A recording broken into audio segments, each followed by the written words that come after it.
Okay, looks like we are live. Sergeant, can you start your recordings, please? PC recording is up. Thank you. Cloud recording rolling. Make sure that the live stream is good. Live stream look good. Good morning and welcome to the New York City Council remote hearing on the Subcommittee on Landmarks, Public Siting, and Disposition. At this time, will all panelists please turn on your videos? Thank you. To minimize disruption, please place all electronic devices to vibrate or silent mode. If you wish to submit testimony, you may do so at landusestestimony@council.nyc.gov. I repeat, landusestestimony@council.nyc.gov. Chair, you're ready to begin. Good morning. I'm Councilmember Farah Lewis, Chair of the Subcommittee on Landmarks, Public Sightings, and Dispositions. I'm joined today by my colleagues, Council Members Felice, Ung, Marte, Botcher, Vernikov, and Nurse. Today we will vote on LU 61 and 62 for the EMS Station 17 new facility, which we heard these at our meeting on June 7th. LU 61 relates to an application that was submitted by DCAS and FDNY requesting approval of a site selection of property located at 1257 Morris Avenue in the Bronx for the use of an ambulance station.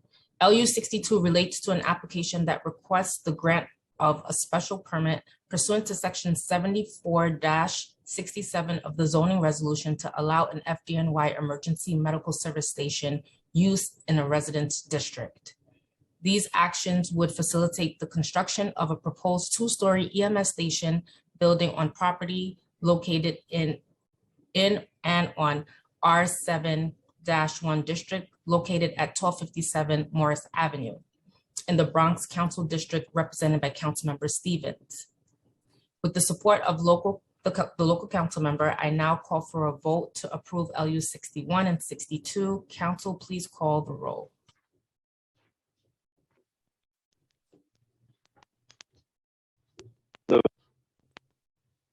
I vote aye.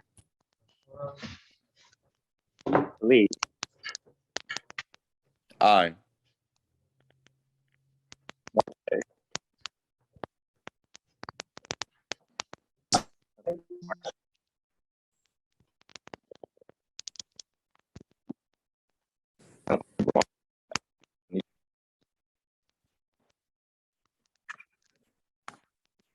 Council, your speaker is going in and out a little bit.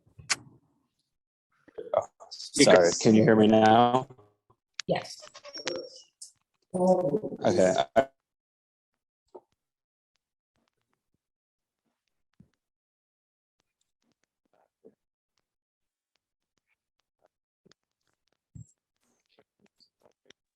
Look at here, Council. Councilmember Nurse. Member Nurse. Oh, sorry. I couldn't tell because it's kind of coming in funny. I can't tell if it's on my end. Sorry. Thank you.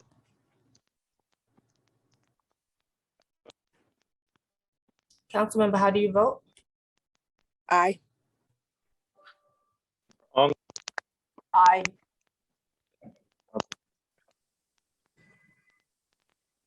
Councilmember Vernikov, how do you vote? I vote aye.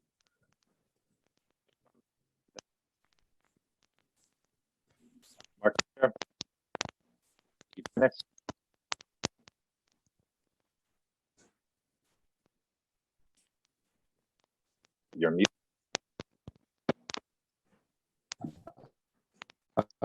Aye, can you hear me?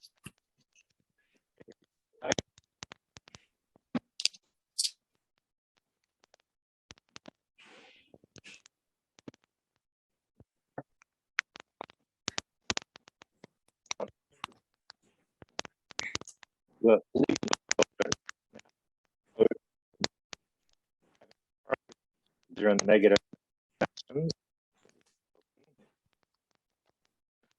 I can't hear the council. I vote aye. I just can't do it. Okay.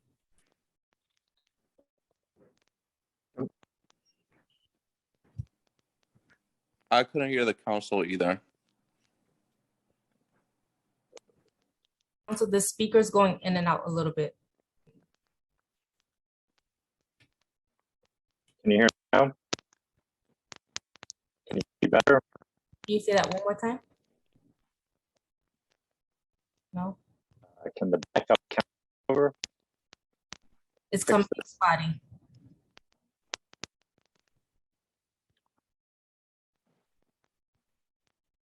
Let's just give the council a second.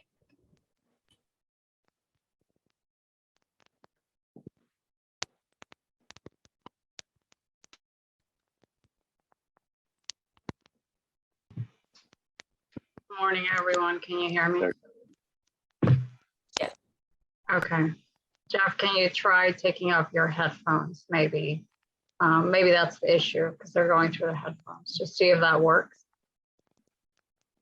If not, I'll step in and we probably have to redo the vote.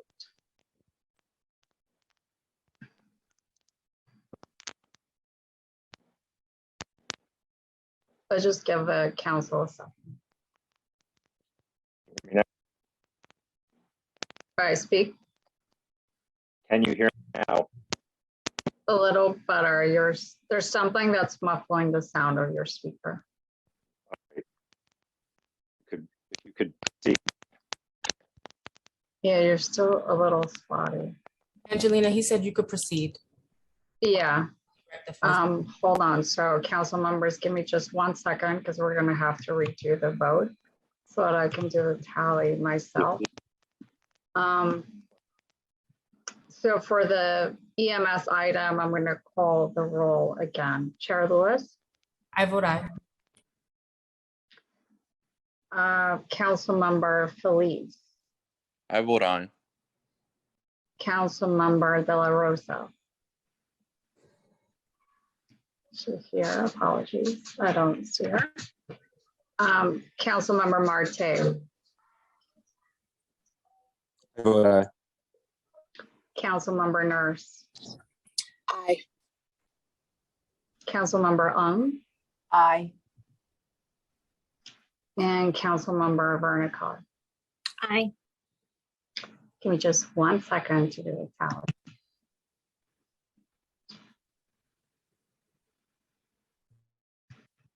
The current vote stands at 6 in the affirmative, no negatives, no abstentions.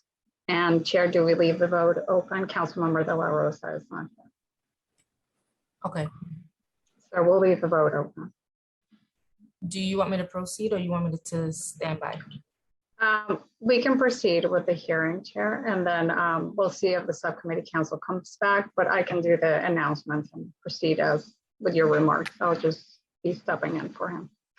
All right. Thank you. I now recognize the council to explain today's hearing procedures.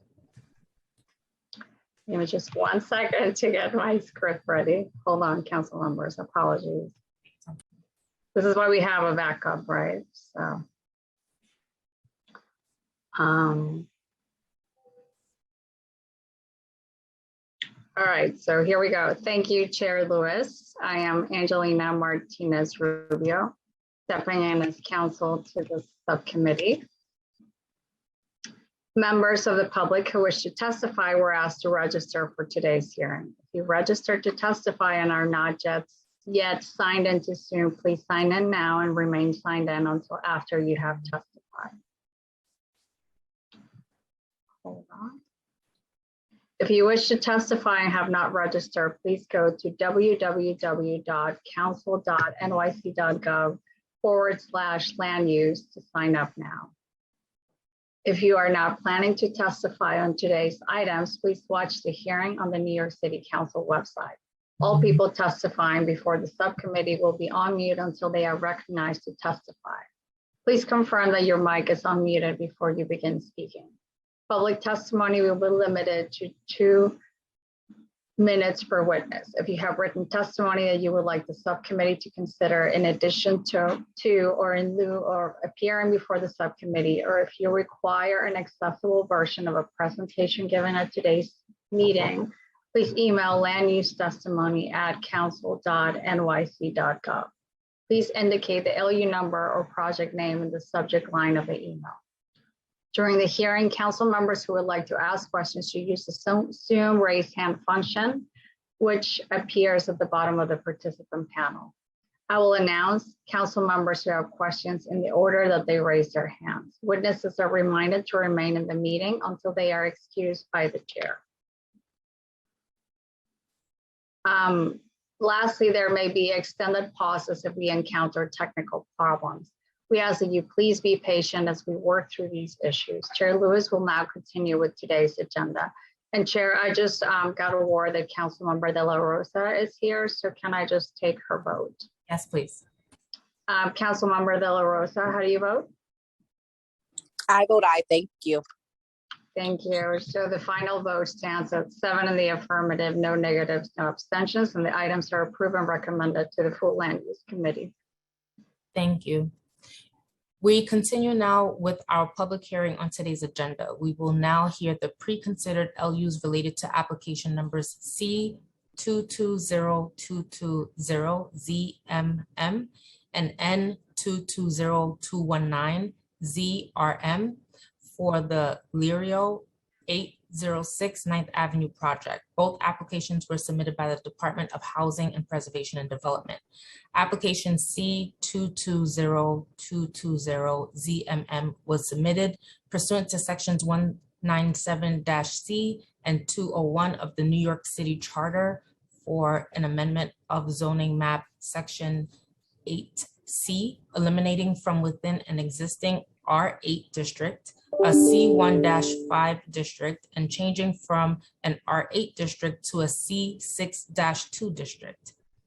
Application N220219ZRM was submitted pursuant to sections 201 of the New York City Charter for an amendment of the zoning resolution of the City of New York, modifying a special permit provision of Article 11, Chapter Special Clinton District, Borough of Manhattan, Community District 4, and Council District 3. These actions would help facilitate the development of a new 9-story mixed-use building containing approximately 111 affordable and supportive housing units, retail space, and new office space for the MTA in the Clinton Hell's Kitchen neighborhood of Manhattan, represented by Councilmember Bottcher. Is Councilmember Bottcher available for remarks? Thank you so much, Chair Lewis, and thank you so much, everyone, for attending. This is my first ULURP on the City Council, and it's a doozy, this ULURP. There's nothing more controversial than deciding how to use public land in a city like New York City. And here we are deciding how to use one of the last remaining vacant lots on the west side. So today we're going to hear 2 points of view on this topic. On one hand, this was supposed to be 100% middle and middle upper income affordable housing. It's part of a deal that an agreement that the Bloomberg administration made, Christine Quinn and Community Board 4 at that time. And on one hand, you've got folks saying that we need housing for middle income folks on the west side, like nurses and firefighters, et cetera. The original agreement was for this to be up to 165% AMI, which is someone making $150,000 a year. And some folks are saying that, even though that sounds like a lot in New York now, that's an income band that needs affordable housing. And a deal was made, that agreement needs to be upheld. And some folks are saying that we already have enough supportive housing and housing for the homeless. We don't need any more. Some folks are saying that we can't take any more, but that we want this deal upheld the way it was envisioned. On the other hand, you have folks saying that the world has changed in the last 15 years since this was originally planned, and we didn't have 60,000 people living in shelters every night waiting for housing to be built. And on city-owned land, we should be building housing for people who don't have homes and for people who really can't afford homes anywhere else. We shouldn't be building housing on city-owned land for people making that much money. And this is supposed to be proposed to be housing for long-term survivors of HIV and AIDS, and where better than in Hell's Kitchen, which has the highest rates of HIV and AIDS in the city. I happen to think that we can have both types of housing on this site.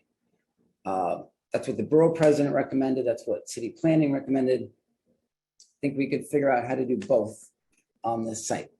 But let me just say that I think it's a big missed opportunity that we're only building 111 units of housing on this lot.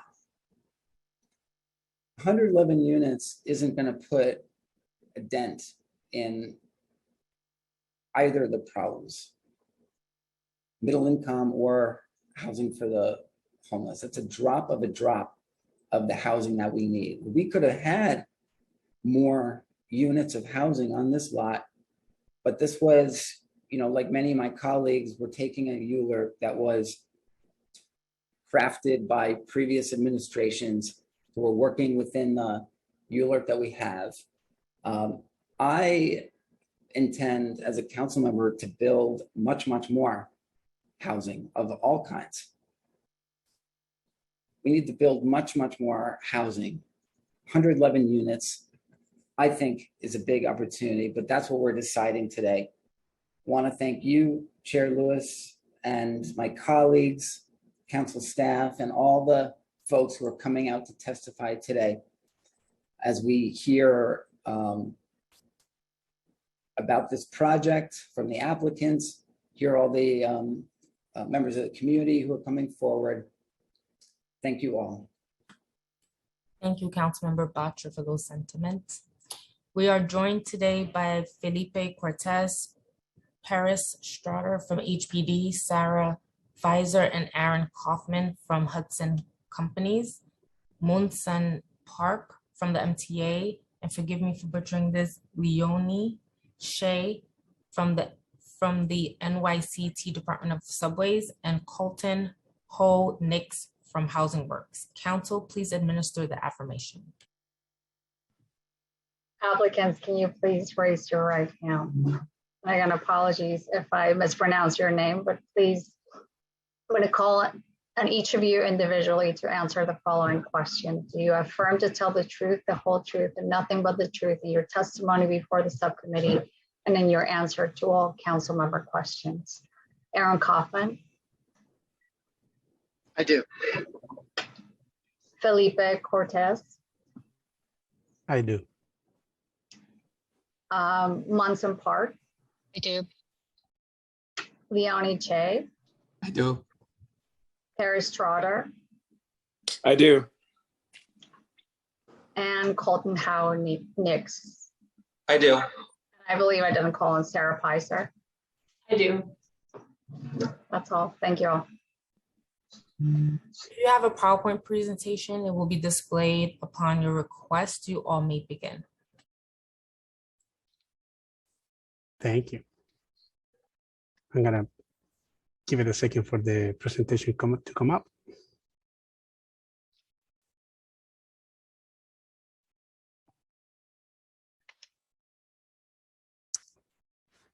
Okay, so good morning, Chair Lewis and council members. I am Felipe Cortez, Director of the Manhattan Planning Team at HPD. I am excited to be here today presenting you the delivery project, an affordable housing project that will result in the construction of a new 9-story building containing approximately 112 affordable and supported housing units, 100% affordable and supported housing units. The proposed development also includes ground floor retail space and office space for the adjacent MTA building at the ground and second floors of the proposed development.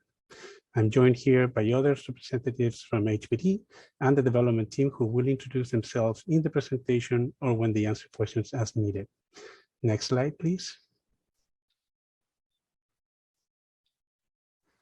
As part of the ULURP application, HPD seeks approval of the following land use actions: disposition of development rights from the existing MTA building, acquisition of condominium within the proposed building for the MTA expansion, a zoning text amendment to establish CPC Special Permit 96112 to modify lot coverage in the preservation area applicable only to the development site, a special permit pursuant to 96112 to modify lot coverage and height setback regulations applicable to the development site. And lastly, a rezoning from RA C15 and RA districts to C62 district in the rezoning area. Next slide, please.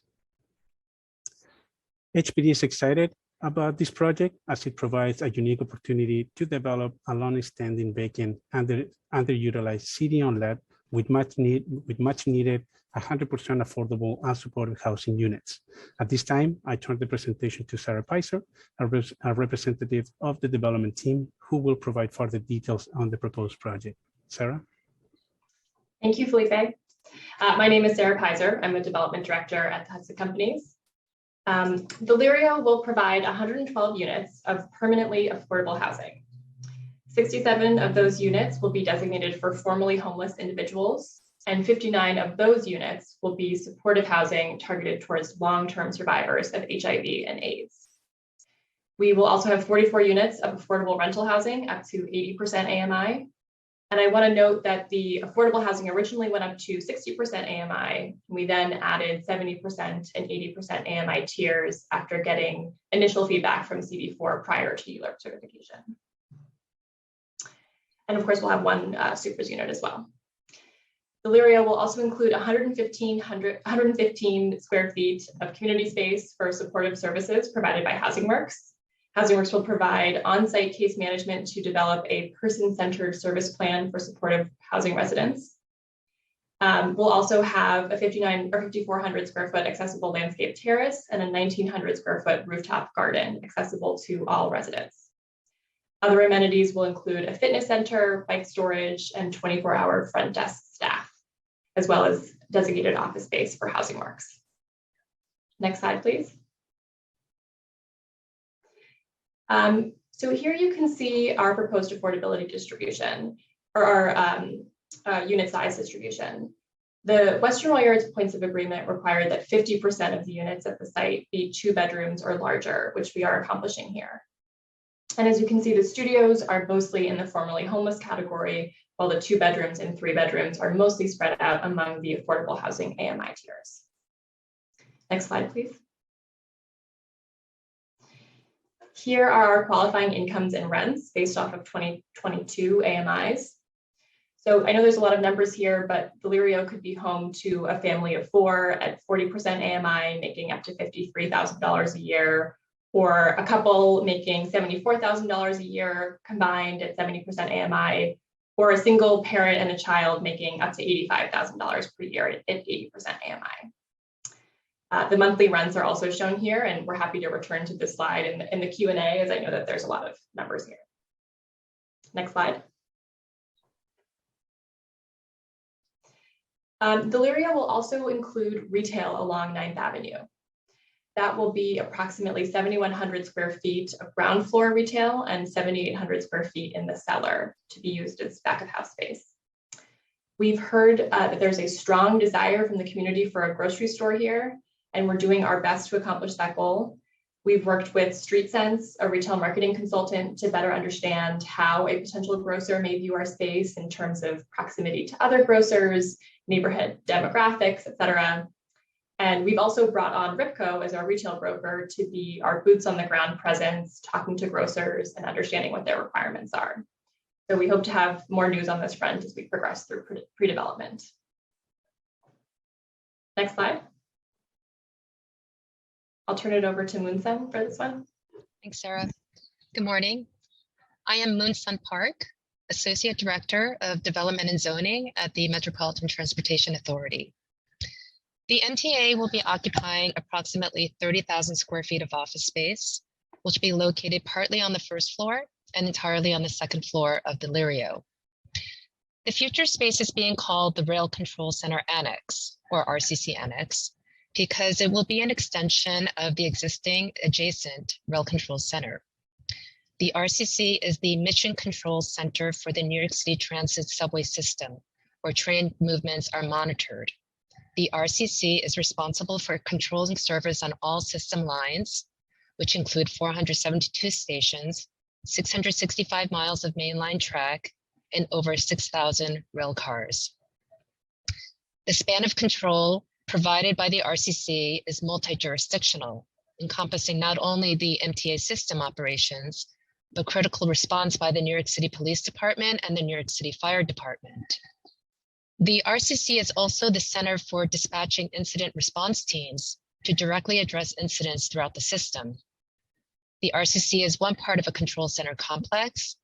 Adjacent to the RCC to the south is the Power Control Center, or PCC, located at West 53rd between 8th and 9th Avenues, which controls the power supply for the entire subway system. And as you can imagine, the RCC is a highly secure facility and one that is supported by an extensive staff throughout the day. But the existing building is being reconfigured to accommodate future technologies that will further support the modernization of the subway system, which therefore requires a reprogramming of space and the relocation of RCC staff into the future RCC Annex. The staff within the RCC Annex will continue to support the operations within the RCC. The RCC Annex is being designed to have a physical connection between the second floor of the Lirio to the existing RCC to ensure the complete and uninterrupted operation of the control centers. In addition to the office space, the Lirio will include 15 below-grade parking spaces for RCC emergency response vehicles. These vehicles are essential for employees to quickly respond to situations within the subway system. They will not have sirens, and I do want to emphasize that the parking spaces will only be used for RCC vehicles and not for any personal vehicles. Next slide. Thanks, Munson. I want to note that the Lirio will be designed to passive house standards, the most rigorous energy efficiency building standards. This is something that the Hudson Companies has recent experience with. We completed the house at Cornell Tech in 2017, which was the tallest and largest passive house building at the time it was completed. We also have a number of other projects in design and construction that are designed to passive house standards. And also in the Lirio, we have green roofs, as you can see in our rendering, and rooftop solar. Next slide. So since we've started ULURP, Community Board 4 requested that we modify the proposed height and setback to better reflect the context of the surrounding blocks. So while what we originally proposed, the before here, complies with the Western Rail Yards Agreement as well as CB4's initial recommendations on height for the site, we wanted to accommodate this request. And so we have made a slight redesign to the building to accomplish what you see here as the after. So CB4 is supporting a max height of 99 feet on 9th Avenue, as long as we provide the required 10-foot setback at the 66-foot street height limit to ensure height consistency with nearby tenement buildings on 9th Avenue. So we've been able to accommodate this change. There's an ATEX application that has been submitted to DCP to amend our ULURP application.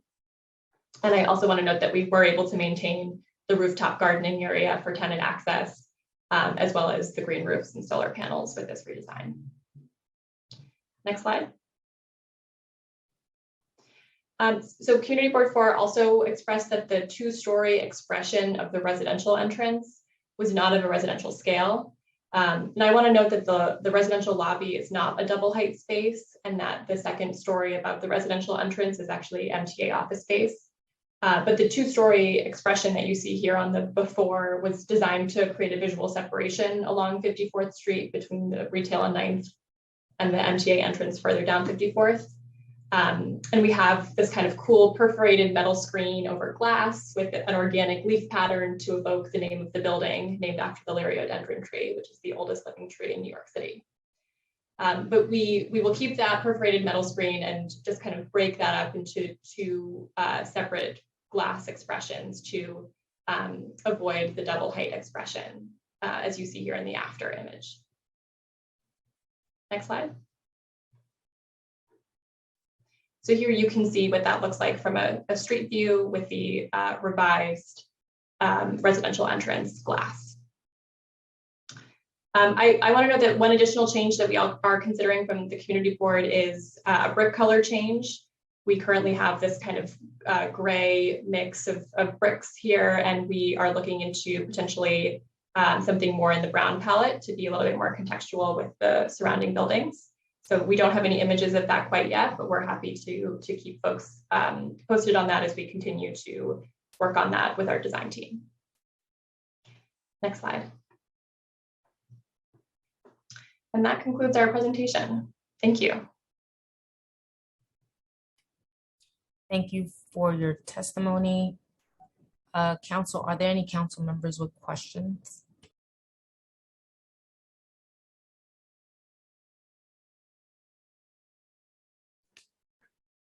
Chair Lewis, do you have a question? I have questions, but if you have questions, Chair Lewis, go ahead, please. No, you should start now. I just have two little basic questions. Take it away. Go ahead. No, you please go. Thank you. All right, just two little basic questions. I wanted to know what criteria HPD was using to identify the formerly incarcerated individuals.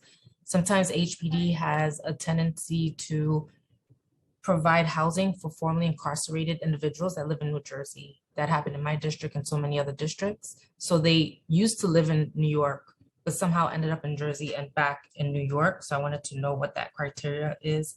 And I wanted to know regarding the entrance, are all residents utilizing the same entrances, the same entrance for the project? And that's about it. From there, we could, I'll yield to Councilmember Batra from there. I think HPD will take that. Thank you for your question, Chair Lewis. I'm going to address the second part of your question first. There's not going to be separate entrances for the residential tenants. All tenants will access through the same door. Regarding the formerly incarcerated tenants, I'm not sure this project is not targeting formerly incarcerated tenants or individuals. Formerly homeless. On the presentation said formerly homeless. Yeah. So this project, we're gonna work with HRA and DHS on how to identify those individuals. They're gonna be HRA and DHS referrals. DHS and HRA, they have methodology to identify these tenants. As you know, these formerly homeless will be individuals that have substance abuse and other kind of like conditions. In addition to that, we are going to be working with Housing Works and these other agencies to kind of target it, HIV and AIDS survivors to add another layer of during the selection process. So we will be working with them closely on how to identify these individuals and families. Okay, I just want to ensure that you all are including the council member in that conversation along with the community board. All right, I'll yield to Councilmember Batra from here. Yeah. We as of now we've been engaging with members of CP4, their leadership, and I believe we're more than welcome to continue working with them and the council members Batra's team. So yeah. All right, Councilmember Batra. So this site is a 150 by 150 foot lot, but the zoning action that we're considering today stretches 500 feet far beyond this lot. Why is the city doing this?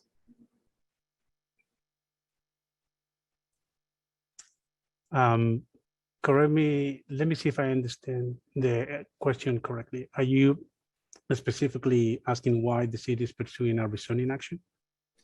Yeah, this zoning action encompasses like the larger block going all the way east to consume the MTA, existing MTA building, goes down to 53rd Street. When we're only building on this specific lot, why does the zoning action stretch beyond the lot that we're considering?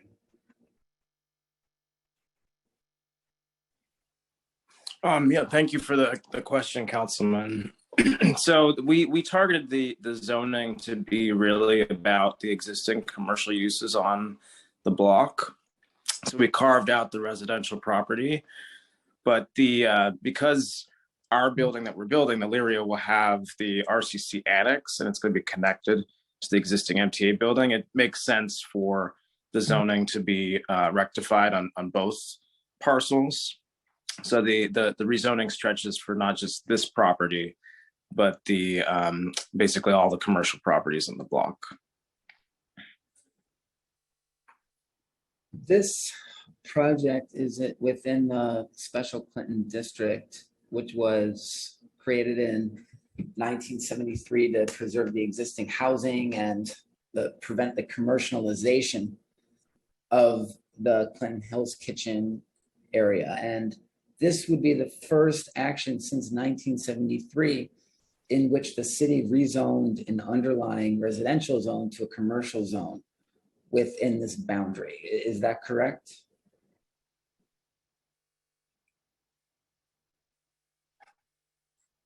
That's what CB4 had told us. I can't verify that that's correct or not, but that's what we were told by CB4. And you understand the community board's concerns about a zoning action that would create a new precedent, which would violate the previous precedent about commercial zoning within the Special Clinton District. What I would like to know is, can you commit to working with my office and the community board, find a way to accomplish construction of a new building without this sweeping zoning action that extends so far beyond the site? Yeah, we had worked with Community Board 4 and Council Land Use to see if there were alternatives. This is the best zoning strategy, and we do believe it's not a precedent setter because we're really just targeting the existing commercial areas on the block. We're not rezoning residential properties that would be at risk of turning to commercial. So we don't see this as a precedent setting action, but we do understand the concerns from the community, and we're open to still working to see if there is an alternative to the current zoning strategy. So happy to continue to meet with your office, of course, and the community board. Well, my land use team believes that there are alternatives, and I do look forward to working with you in the days ahead to end with Community Board 4 to come up with some alternatives. I have a question about AMIs, because we often use these acronyms and spit out these numbers.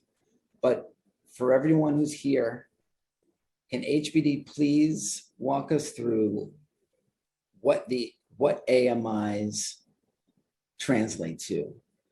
What is the income for an individual at 60% AMI, 70% AMI, 80, 90, 100, and so on? Can you please give us the income for an individual for each of those bands?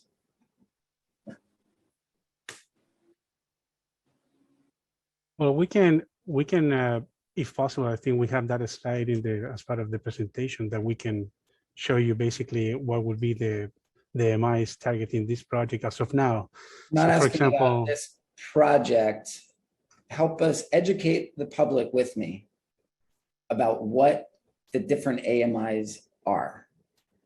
For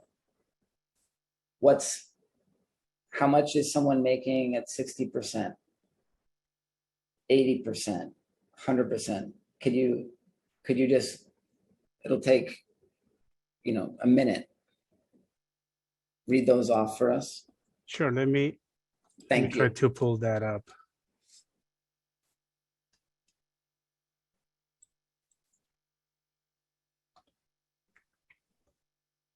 Okay. Can you guys hear me? Yes. Okay, so right now, for 2022, the MI is for a family of 3 at 60% of MI, it's 72,000, approximately 72,000.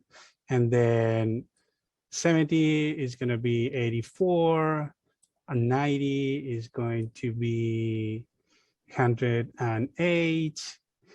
100% of MI is $120,000. Let me see, 120% of MI is going to be 144, and 130% of MI is about $156,000.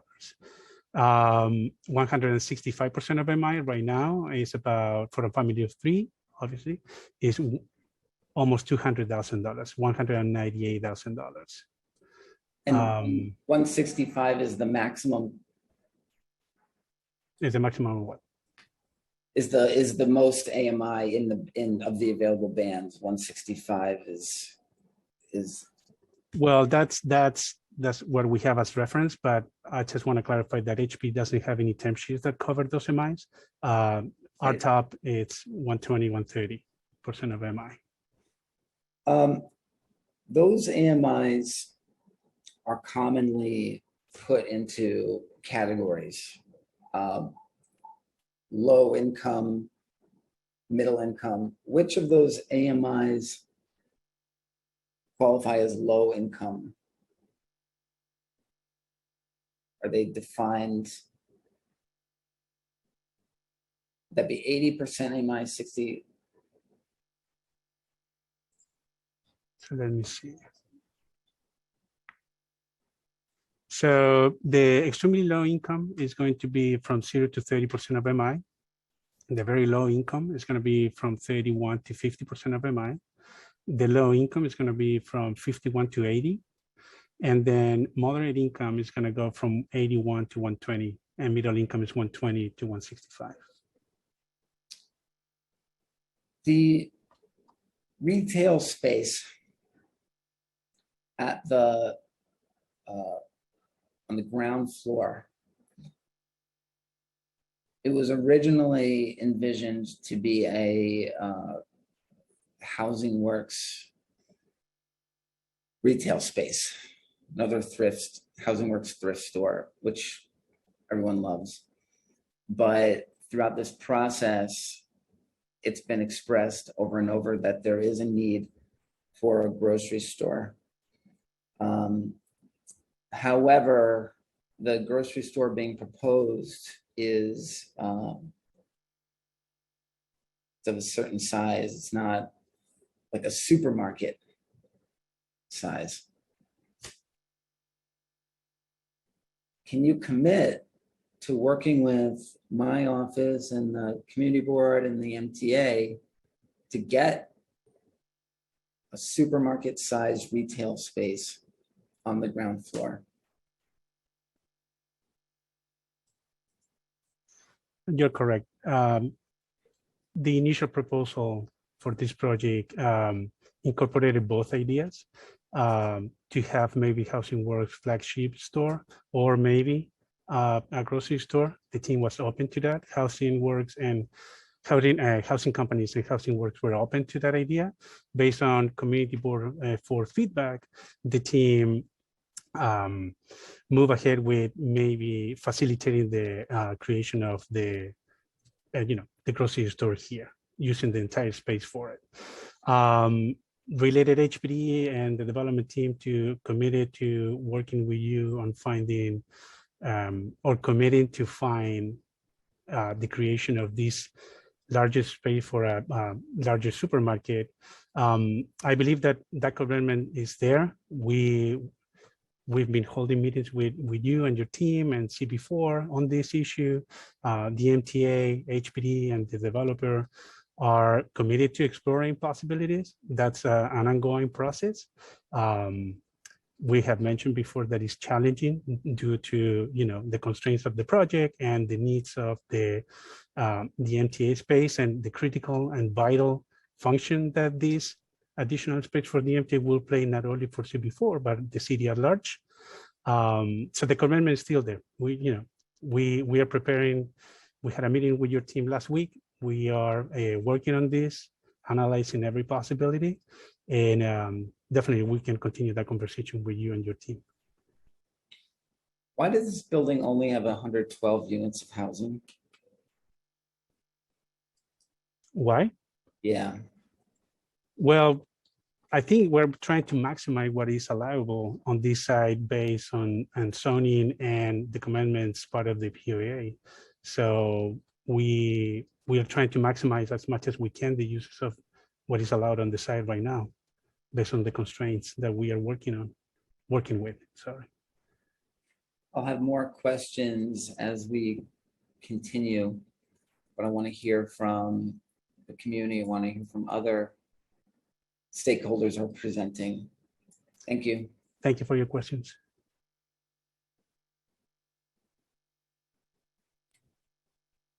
Thank you. I wanted to ask council if members of the public are available to testify.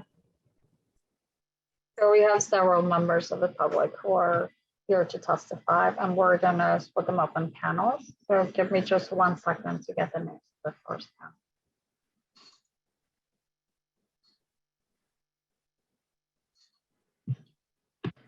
And there were, by the way, no council members with questions at this moment, so you can dismiss the applicants at this moment, Chair. Thank you. And I just want to thank the panel for their testimony, being that no more council member have questions. This panel is now excused, and we will now transition to public testimony. Yeah, so just give me 1 second. We do have several members of the public who are here to testify. So we just ask all of you who have been waiting patiently just to give us a second, and we're going to call you in panels. So I'm getting the name of the first panel. So we need, give me just 1 second.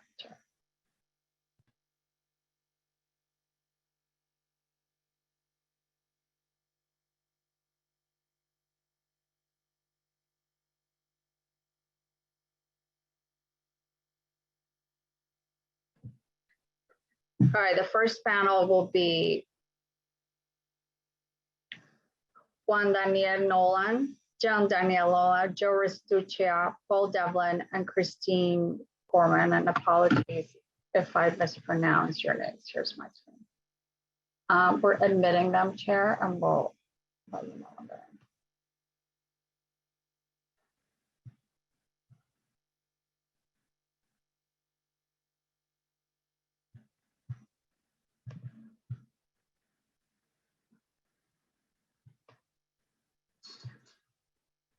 So I see that Jean Danielle Nolan is here, so he will be our first panelist. So sergeants, could you start the clock? Thank you. I think I can be heard. I want to, good morning, Chair and members of the committee. Can you hear me okay? Yeah. I can hear you. Oh, great. My name is Jean Danielle Nolan. Good pronunciation. That's fine. I'm the co-chair of the Hell's Kitchen Land Use and Zoning Committee of Manhattan Community Board 4. Now, some of you may, and excuse me for reading this, but some of you may recall the deliberations which led to the 2009 points of agreement struck between the City of New York and the community and this board. I remember because I was there. You're all too young to have been there. I was young too when this all started. A deal was struck. This site was supposed to be 100% moderate and middle income housing, not 0%, not 40%, 100%. 2 years ago, there was a sudden abrogation of this agreement. No discussion, no transparency. I still don't know why. Yes, times have changed, but what has not changed is that low-income people, people who need help, need to be integrated into this community, not put into some large facility and isolated from the community. Now, as many of you know, CB4 has supported and created low-income and supportive housing. We didn't just start. We've done this for decades. We support it. We fight for it. In the last 2 years alone, 3 years, I should say, 750 affordable units have been created in this district. Over 160 supportive units. Over 350 units under 60% AMI. This is not the debate regarding this site. This is a debate about how to fulfill the community, your mandate, city charter mandate, to make Hell's Kitchen a community of diverse incomes. This is about how to achieve the best we can for those folks who need the help. And this is about the integrity of an agreement. I know I have very few time left, but this board, this community, we have introduced SRO preservation. We have come up with affordable units for illegal demolition. I'm going to ask you this: what other district actually fights to make sure all the low-income units in a building have the same fixtures, the same furnishings at the market rate? Who else does this? And we achieve it. And you know why? Because we keep our word. We keep our word. Now, what we need here is a lot of low income, no question. The agreement was with the Western Rail Yards, lots of low income. We need a little moderate to keep the balance.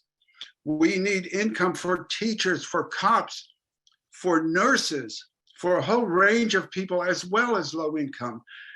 Everybody needs to live in a viable, balanced community. That's what we're fighting for. Yes, times have changed, but what has not changed is that people need to live in a balanced, livable neighborhood. That's what we're trying to achieve. We offer a compromise. The board compromises again and said, yes, let's have some supportive units. Let's have affordable units. Let's have everybody living together. That's what we're trying to achieve. So I want to thank you for listening to this. I'm sorry if I'm agitated, but you cannot understand how important it is, I feel, that we try to achieve the best we can for those low-income people, for those people in shelters, not put them in some facility and then say, oh, we're so virtuous. We check that box. No, we want them integrated into our neighborhood. We want them to live decently in our neighborhood with decent buildings, integrated with everybody else. So we support Borough President Levine's quote, arrive at an AMI mix that is closer to the original commitment outlined in the points of agreement. And Chair Lewis, I apologize if I got a little too passionate. Please forgive me. Okay, thank you for your sentiments. I'm gonna yield back to the council. Thank you, Jean-Daniel. The next speaker will be Joe Restuccia, followed by Paul Devlin. Time will begin. My name is Joe Restuccia. I'm the co-chair of the Housing, Health, and Human Services Committee in Manhattan Community Board 4. I'm a Hell's Kitchen resident since 1979, and this is my first time speaking against an affordable housing development. I'm executive director of Clinton Housing Development. We operate and manage affordable housing, including supportive housing across our district. This is a matter of a commitment that's been made in an integrated community. The idea that we are setting ourselves up one income group versus another is just simply ridiculous. As JD mentioned, this project is 60% homeless units. It was in a broad context, in a neighborhood context, in which our community board identified specific sites for SRO preservation for homeless units. We did that as part of the Western Rail Yards agreement. The agreement dates from 2009, and in a 1-block area, in a 3-block radius, there are 322 beds for homeless individuals. We are not creating integrated community in which homeless people are fully integrated into. The second thing is the zoning. This is a commercial rezoning, first time since 1973. It's a horrible precedent for our district. We believe it can be changed and accomplished in zoning text. This is a cynical move that was done by the de Blasio administration, the prior council member. We ask you to work with this new council member to come up with a better settlement and a better agreement in which there's a broader range of affordability. It's not just this project that is in front of you today. It's a commitment. Whatever you vote on in the next 3.5 years, beware, it could be discarded subsequently. That's our issue. Please look at this seriously. And we are a community that truly believes in integration and accepting a broad range of incomes. Thank you. Thank you, Joe. The next speaker will be Paul Devlin, to be followed by Christine Gorman. Time will begin. Hello, council members, and thank you for your time this morning. I am the co-chair of the Hell's Kitchen Land Use Committee of Community Board 4 alongside of J.D. Nyland. First, I'd like to dispel some of the political propaganda that's going around that anybody who opposes this project is opposed to people with longtime survivors of HIV and AIDS. This project will not provide housing for residents of Hell's Kitchen who are longtime survivors of HIV and AIDS. This housing is being designed for people being transitioned from homeless into housing. And you heard just now from HPD that this will be designed for transition from homeless, first for substance abusers, and HIV AIDS will be a layer of consideration. So please, let's stop talking about opposition to this, opposes people who are longtime survivors of HIV and AIDS, because we in fact do support longtime survivors of HIV and AIDS. Second is Councilmember Botcher, I'm glad to hear you laid out the framework in more stark terms of either supportive housing or middle income housing, and that we are no longer at that point. We are all in agreement that this should be a mixed development, that we want to see supportive housing mixed with middle income housing and moderate income housing. So we have proposed a method to integrate that, maybe lowering some of the income bands so you're not at 165%, maybe at 120% or 140%, maybe creating the donut hole. And you ask, why are there only 111 units? Well, the promise that MTA was given that they would get 30,000 square feet is a promise kept. They are getting their 30,000 square feet of office space in this building. Let's convert that into apartments. We could add another 30 or 40 apartments if we used that space for apartments instead of commercial office space. And the second thing is, I don't understand why they're getting a third parking garage on this site. They have 2 parking garages now, and they're saying they're going to build a third parking garage for emergency vehicles that no employees will park in. Well, if you walk by that lot now, you see the lot is littered with cars with New Jersey plates. These are MTA employees who cannot afford to live in our neighborhood and are driving into our neighborhood to go to work, and they're being provided free parking. So let's get rid of the parking garage, use that for some grocery store storage space, get rid of the 30,000 square feet of office space, and put in more middle income housing units. So please vote against the commercial rezoning of this district. Thank you.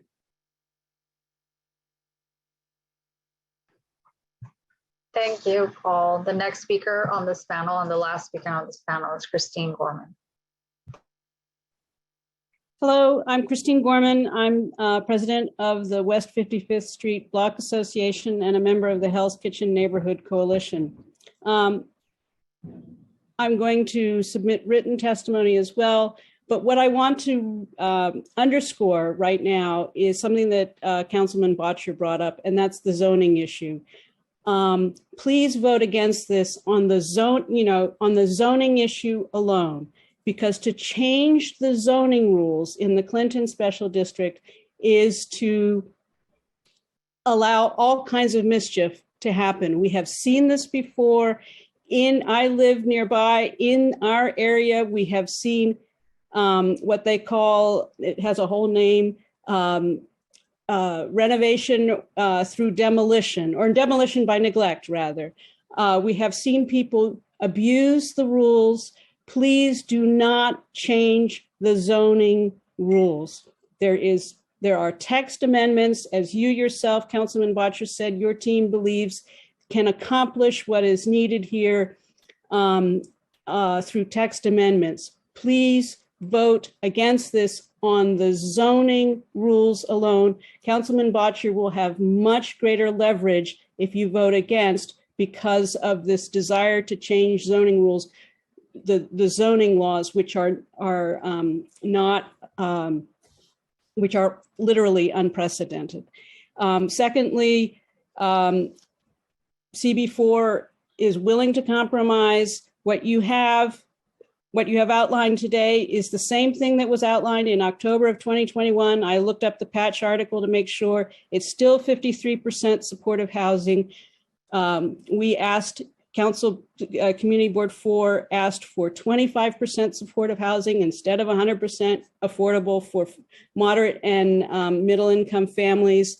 And then finally, check your numbers. When you talked about AMIs, I believe those must be citywide and not Health Kitchen numbers, because last I looked, the AMI, the median, not the average, because we have some people who make a ton of money, but the median income, the 100% level in Hell's Kitchen is right at $98,000 and not what you were saying of 120,000. Thank you. Thank you, Christine.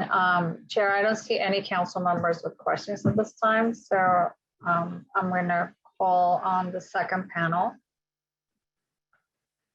which will be made up of Adrian McKenzie, Cesar. Oh, Councilmember Botcher has a question. Apologies, Councilmember Botcher. Go ahead. Thank you. Mr. Restuccia, could you please just give us a quick outlook of what you see the path is for getting, and he needs to unmute himself, please. What's the path to resolving the zoning issue in particular? So in Manhattan Community Board 4 has worked with the Special Zoning District for many years, and we're wanting to accomplish an affordable housing project. We usually work through zoning text that gets us to a different path. So specifically in this case, zoning text that would allow this type of use if it is adjacent to a water supply facility, which is the upcoming DEP site, or an MTA facility. We believe it is possible to manage this through specifically crafted zoning text as opposed to underlying rezoning.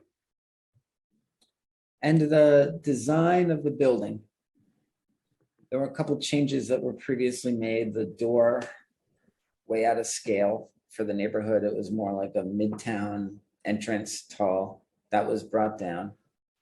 The bulk was moved a little bit.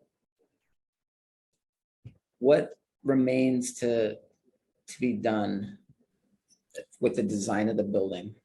The community board would like to work with the placement of the windows so they're not so random, so they're more regular as all the tenements are along 9th Avenue. And second, to work at a brick color that again fits in more to the surrounding context. The brick color, it's like a purple almost. It doesn't fit, right? I was surprised to hear they're looking at brown. There are no brown buildings in our district either. I think if it be something as simple as meeting with the developer, being on 9th Avenue and trying to come up with something that is that'll make the thing be in context as opposed to sticking out saying, I'm the community facility. You are, instead, we want you to be part of the neighborhood. That's the goal. Maybe we could meet on 9th Avenue and instead of on Zoom and point out what we're trying to achieve. Thank you. You're welcome. Thank you, Councilmember Botcher. Now, Chair, I don't see any other council members' questions for this panel, so I'm going to call on the second panel, which will be Adrian McKenzie, Cesar Figueroa, Eric Sanson, and Phillip Stone. So Adrian McKenzie will be the first one.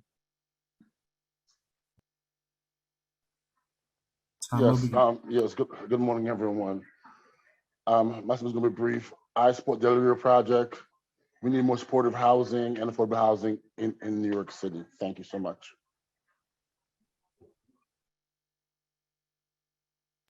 Thanks, Adrian. The next speaker will be Cesar Figueroa, to be followed by Eric Sanson. Time will begin.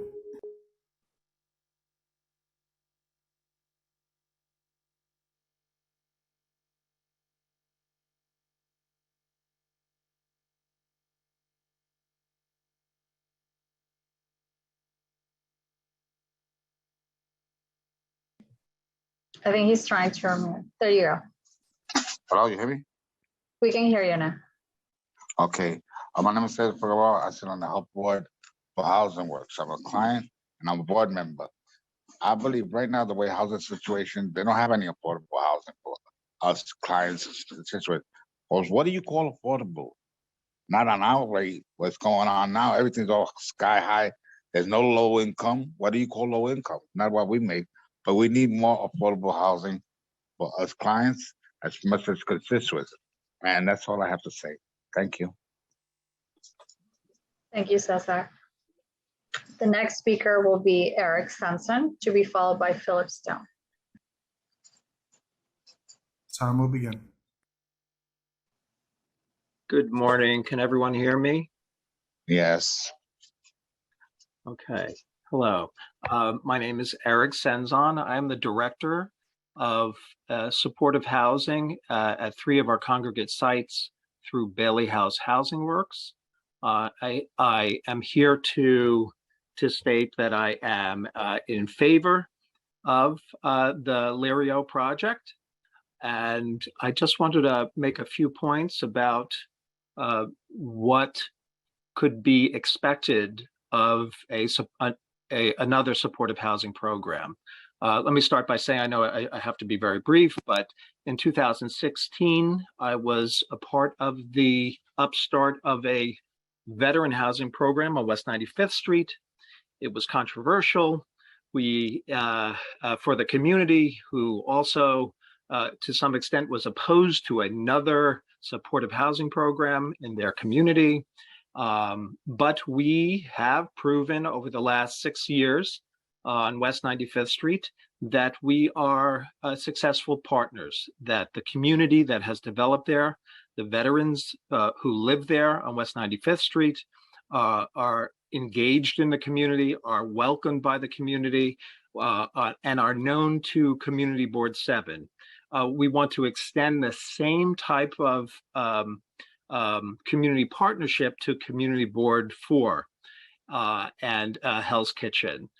We provide, as was indicated earlier on this call, that there's on-site supportive services. They are personalized services for each of the tenants who move in. Our sort of tagline at Bailey House Housing Works has always been that housing is healthcare. And as you all know, the current system of shelters do not offer that kind of support that an agency like ours provides successfully and has for many decades. That's pretty much all that I have to share, and I welcome engagement with all of you who want to know more about our services and support, and I hope we can make something work. Thank you. Thanks, Eric. The next speaker and the last speaker on this panel is Phillip Stone. Time will begin. Hi, good morning, everybody.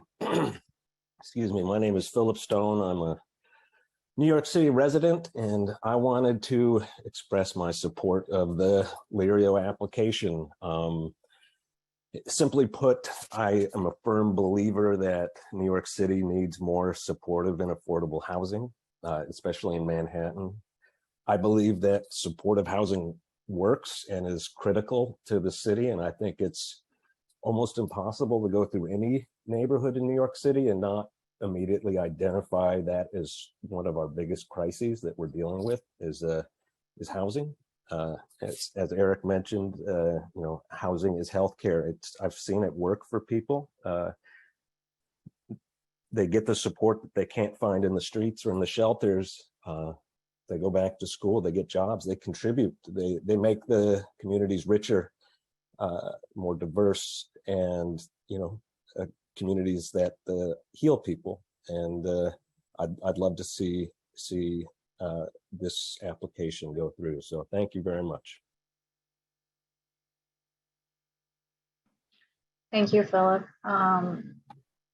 I don't see any council members with questions, Chair, so I can go ahead and call on the third panel, which will be made up of Joanna Langfield, Richard Morans, and Robin Roshi. So the first speaker is Joanna Langfield.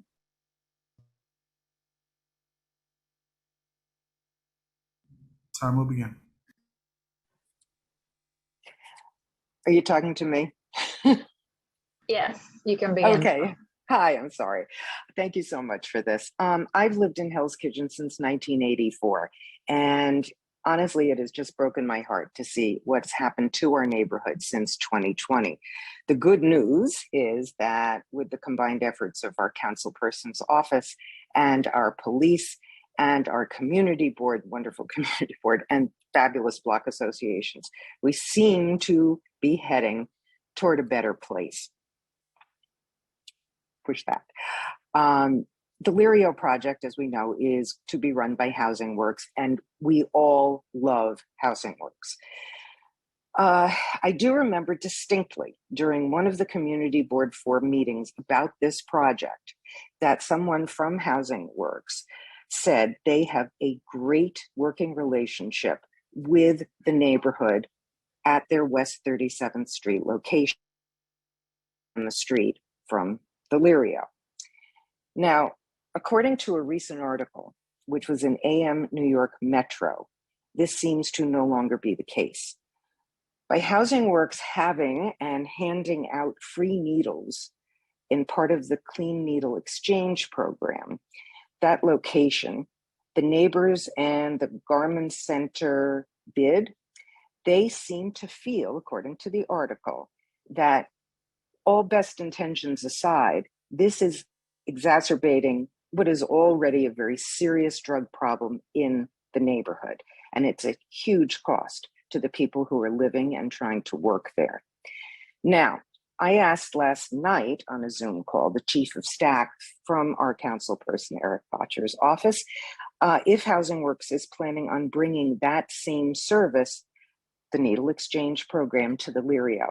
He didn't know. Now, I heard today on this call, which has been very informative and very helpful, that the city is working with the project to try to find people with substance abuse issues and put them in there.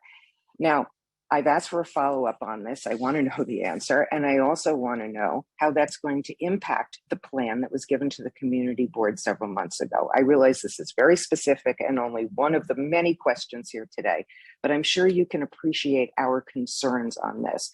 We who live in Hell's Kitchen have lived very happily with maybe the largest proportion of low income and supportive housing in the city. We, all of us, want and deserve to feel safe so we can stay here and we can thrive here. Thank you so much for listening to me and taking this serious consideration into.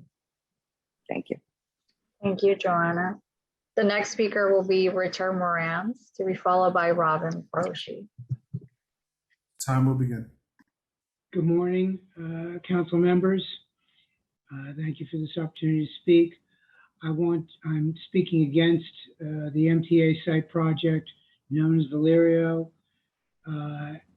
This is an enormous betrayal of our community by, at the very least, our previous councilperson, who completely went back on the commitments made to us for middle and moderate income housing, and in a totally untransparent and quite frankly sleazy maneuver, redid this RFP so that Housing Works could win, and then put in 112 units of supportive housing. We are counting on our current councilperson, Eric Botcher, to remedy this situation, stand up for us. We have proposed a compromise, and we are willing to accept certain 25% supportive housing. This from a neighborhood that has done more than its share, as detailed by the community board in their letters, to provide supportive and affordable housing. So we're against this project and urge you to vote it down. Thank you. Thank you, Richard. The next speaker will be, and the last speaker on this panel will be Robin Broshi. Hi, everyone. Thank you for giving space for this discussion. I am a parent of a child at Beacon High School, where I serve as the PTA president. I also am a member of the Community Education Council for District 2, which includes Hell's Kitchen. I'm speaking today, though, exclusively from my own perspective. And I want to speak in favor of this housing development, the supportive housing. I feel very comfortable. I understand their safety concerns, but as a parent of a young teenage daughter, choose to raise her in the city with all that entails. And not only am I passively comfortable with this in the area, but I'm excited that that the city can model behavior that I hope and values that I hope that she brings on, that she grows up with. I heard concerns about I heard everyone today speak in favor of supportive housing. And just concerns about this particular project. And all I have to say is, in my years of education advocacy, I understand that if you don't take the thing in front of you now, nothing changes. I've been disappointed a lot of times because there were process complaints and sort of issues with how things unfolded. And I know that if we really want to be a progressive city, we seize this opportunity and build supportive housing for families, for individuals that need the support. And I also want to talk about this idea of integration. Integration is an active choice. So whether housing is spread out throughout the community or it's concentrated in one building, it's going to take the Hell's Kitchen community, including schools in the area, and folks that are joining the community to work at that. And that needs to happen regardless of where people are housed. And I think that what I've seen today is that this is a community that can take that on. So thank you very much for your time today. Thank you, Robin. Chair, I don't see any council members with questions at this time. So I'm going to call on the next panel. Just 1 second to get their names. So it will be Angelique Crevel. I'm sorry if I mispronounce any of your names. Rosemary Green, Joy Weefum, Robert Mays, and Peter Staley. So Angelique Previel will be the first speaker on this panel.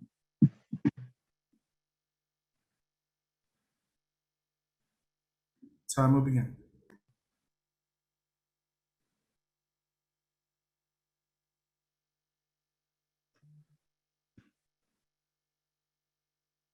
Angelique, are you there? Hello, can you hear me? We can hear you. Hi, good morning. I support the project because we do need more affordable housing in New York City. The cost of living in New York City has skyrocketed over the years, making it almost impossible for families to afford rent. The inability to afford such elevated rent costs, has left many families homeless and searching for affordable housing. So I believe that bringing this unit to the community would be a huge help for the families that are homeless and searching for housing affordable to their income. So I'm against it. Thank you. I'm not against it. I'm for it. Thank you. Thanks, Angelique. The next speaker on this panel will be Rosemary Green, to be followed by Joy Weefum.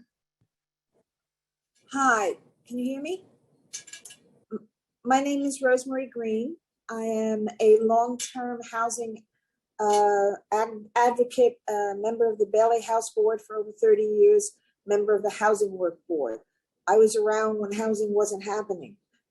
Bailey House pioneered supportive housing, and we showed to the city and showed to the country that we were the first agency ever to provide housing with support.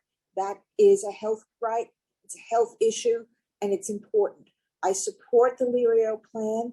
I think that if you look at the communities where Bailey House Housing Works has programs, the community embraces us. They get nervous when we come in, but in the end, they embrace us because we bring stability and kindness because we're an agency with a heart. So I fully support the program. Thank you. Thank you, Rosemary. The next speaker will be Joy Weefum. Sorry if I'm mispronouncing your name. To be followed by Peter Staley.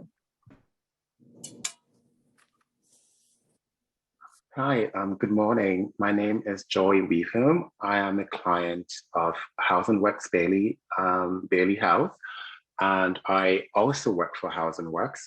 They transitioned me from the shelter. I was living in the shelter for 3 years. They transitioned me last August into Bailey House here in Brooklyn. I've been doing fine. This has actually been something that has motivated me and given me so much strength to face, to get up, and face life again. I'm currently in nursing school. I am also currently a board of director for Legal Services NYC. So I know people have concerns and safety concerns, but not everybody from the shelter system, is and I even don't even want to go there, but I just want you to encourage, I just want to say that this project would actually change lives and would make people, would make people have, ambitions and be able to give them second chances to life again. So please, I am for this project. Thank you. Thank you, Joey. The next speaker on this panel will be Peter Staley.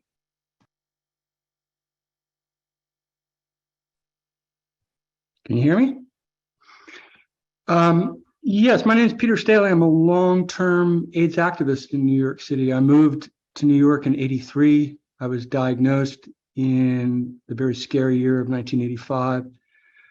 And I became a prominent activist in a new movement, the greatest moment in queer history, ACT UP New York, and then went on to co-found the Treatment Action Group. And I've remained an AIDS activist until today, where I'm on the board of New York-based organization Prep for All, fighting for a national HIV prevention plan. I've lived in 4 apartments in New York, 3 in Manhattan and 1 in Brooklyn. I support this project. I know the history of Hell's Kitchen and AIDS. I know that the reason it had a high proportion of people with HIV in the 80s at the beginning of this crisis was because of the single block of Manhattan Plaza, which was filled with people working on Broadway in theater. A high proportion of gay men lived in that building, and we were the first community that was hit. That became a beautiful, supportive community for people with HIV. They were not scattered around Hell's Kitchen. They were in one building, and it was a beautiful thing. We need more of that. Housing Works, people might not know, came out of ACT UP. I was there when it happened. I was at the meeting when Charles King asked for some initial seed money from ACT UP's very strained budget. I actually spoke out against it because I was head of fundraising, and I thought we didn't have enough money to start giving money to other groups. But my God, what a beautiful organization it's become. I really, I hope the community will rally around this. I have a lot of faith in Councilman Botcher to do the right thing and make this the best possible project. Thank you. Thank you, Peter. I don't see any council members with questions, Chair Lewis. So I'm going to go on to the next panel, and apologies for the background noise. Hold on. Let me get the next panel names.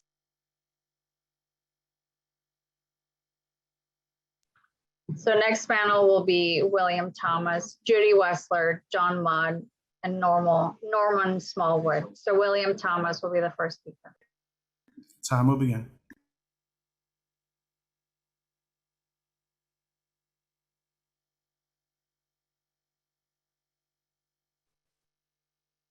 Hey there, can you guys hear me? Beautiful. We can hear you. Beautiful. Hello, Chair Lewis and members of the subcommittee. My name is Will Thomas. I serve as the executive director of Open New York. I'm excited to testify today in support of the land use application for the Lirio development. Open New York, my organization, is an independent grassroots pro-housing organization. We support Delirio because we feel that allowing more deeply affordable homes in Hell's Kitchen will go that much further in terms of addressing New York City's housing crisis. I believe everyone knows on some level that New York has a terrible housing shortage, but let me add some context to the conversation. Right now, New Yorkers are facing rent increases up to 50, 60, 70% as rent discounts offered during the pandemic expire. Homelessness is at the highest rate since the Great Depression. There are over 14,000 children who sleep in city shelters each night. So the 112 deeply affordable homes this development would provide are desperately needed, and especially for families and for survivors of HIV/AIDS, which this building would directly serve. In addition, I know members of the community board have opposed this project because they would prefer that middle-income housing be built on the site, and they feel the city is going back on the past promises. I hope such members can appreciate the housing crisis only worsened in recent years, and that a degree of flexibility has merit here. I would also emphasize that there are plenty of opportunities for middle-income housing in future mixed-income rezonings, which we would be happy to work with the community board on. It is far easier to provide middle-income units via the city's mandatory inclusionary housing policy than deeply affordable homes on non-city-owned land. This is a unique opportunity. Finally, I know a few block association members have opposed the project with quality of life concerns, but to put it plainly, we live in a city where there aren't enough homes for the people who want to live here. It has horrifying human consequences. That's the real terrible shadow over the neighborhood, the relevant quality of life issue to address. So I hope that council will certainly ignore these kinds of reactionary concerns, but ultimately vote to approve the project as is, as deeply affordable as possible. Thank you. Thank you, Will. The next speaker is Judy Wessler. Time will begin. Thank you for this opportunity. My name is Judy Wessler. I am a resident of Chelsea in supported housing. I had a fracture in my leg and lived in a 6th floor walk-up and could not continue that. Fortunately, Eric Botcher helped me, and I live in a CHDC building, and I want to support this project as so needed. If you want to economically integrate any place, I suggest Hudson Yards. We don't have enough housing for people with low incomes, and I totally support this project. Thank you for this opportunity.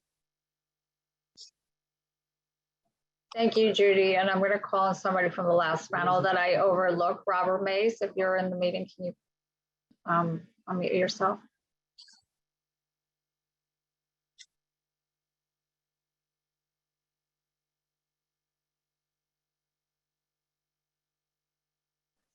We'll come back to Robert. So I'm going to call on John Mudd. Hi. Hi, I'm John Mudd. I'm with the Midtown South Community Council. And I appreciate this effort. I do, but it's really just a scratch. It's just a drop in the bucket. We shouldn't be quibbling over this project as we are. We should be rushing to devise more of, and I agree with the integration part, but we need more supportive. We need housing, period. This is a crisis. I mean, I've watched, I've been here for 36 years here in Midtown. Our homelessness, housing, and health and incarceration they all intersect, and the bad policy is driving all these numbers up, and it's criminal. I've seen the hotel boom in Midtown that squashed a lot of tenement buildings. I've seen the Hudson Yards being built, and now they want to bring developers into NYCC and the Penn Station, the Vernado, I should say, Vernado and the ESD want to expand a commercial district from river to river without a thought about housing, and everybody's got their own idea of affordable.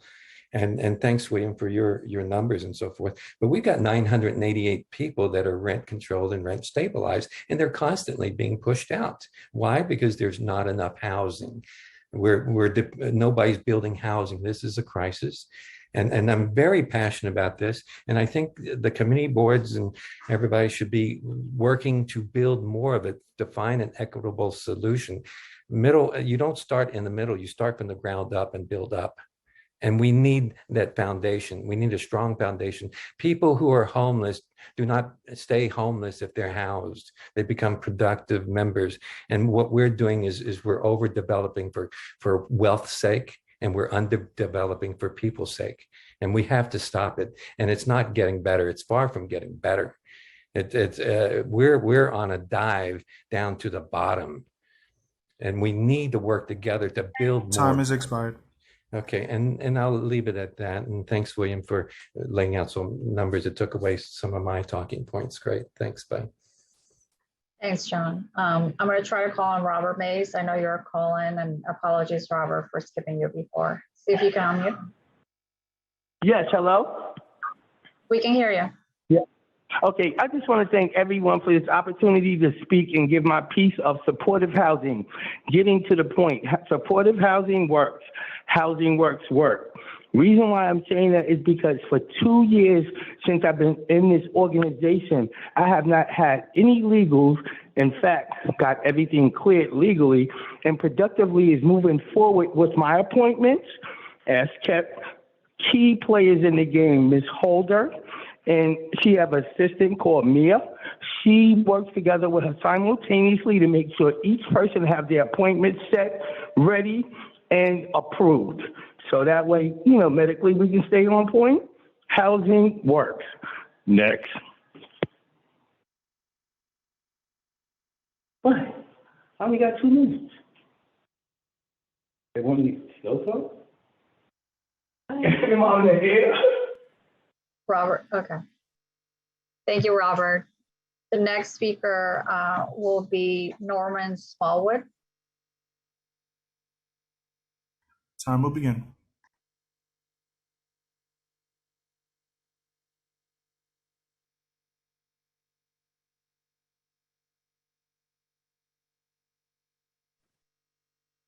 Norman, if you're there, can you accept the unmute request?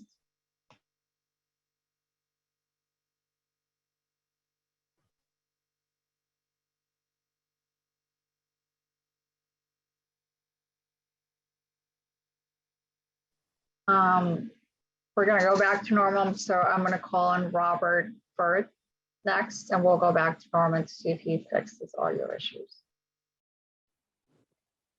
Good morning. I think it's still morning. My name is Robert Firth, aka Ruby Rims. I am a resident of going on 27 years at Manhattan Plaza. I am speaking in favor of the L'Oreal project, and I believe with the help of Eric Botcher, we can really make this work. I've heard a few people here today talking about drug addicts moving in. For your information, I was never a drug addict. I am a 30-year AIDS survivor, and this is a whole myth, and I really find it disgusting that you're bringing this into the issue. We need housing for everyone. I am blessed to be where I am, and I would like to see other people blessed to have an opportunity to have housing. Thank you. Thank you, Robert. We're gonna try Norman Smallwood one more time. Norman, if you're there, can you please accept the unmute request? Hello? We can hear Hello? you. We can hear you. Hi, I live in Bailey House, and I think Bailey House is amazing. I've gotten certificates. I've done everything I'm supposed to do. I go to all my appointments. Every appointment I have, my doctor's appointment, I've had AIDS or HIV over 30 years. And I really appreciate Ms. Holder, Mia. I appreciate them because they stay on me. And I stay on them to make sure that I go to my appointments because I really do appreciate it. When I had no place to go, but when I came to housing work, my life just changed. And I thank you all. Thank you, Norman. Chair, I don't see any other Sorry, I don't see council members with questions for this panel. So I'm going to call on the next panel, which will be Betty Claude. I'm sorry if I'm mispronouncing your name. Ankur Dalal, Benjamin Wessler, and Rebecca Sawyer. Betty Claude will be the first speaker.